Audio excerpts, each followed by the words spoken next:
Merkez Hacı Haliloğlu çiftliğinin hemen arka yamaçta GES şantiyemizin bulunduğu alandayız.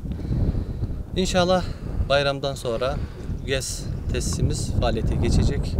Böylelikle 2025 yılının başında biz enerji ihtiyacımızın %75'ini karşılamış olacağız.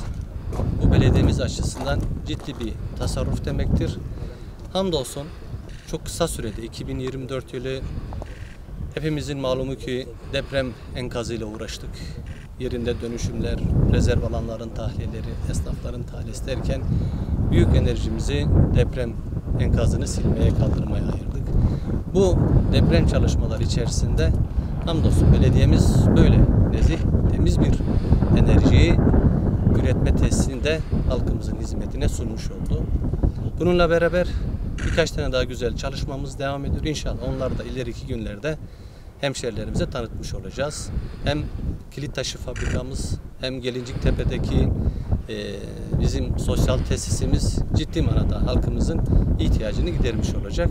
İnşallah hemen yan tarafta da bizim yine 50 dönümlük bir alanımız var. Orada 2026 içerisinde inşallah yeni bir GES projesiyle belediyemizin enerji ihtiyacının tamamını karşılamış olacağız.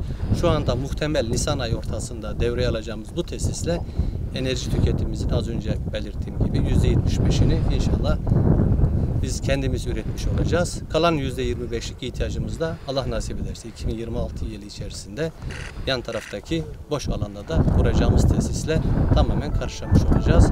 Ben şimdiden Malatya'mıza, Battalgazi'mize hayırlı olsun diyorum. Hepinize emeği geçen bütün arkadaşlara teşekkür ederim.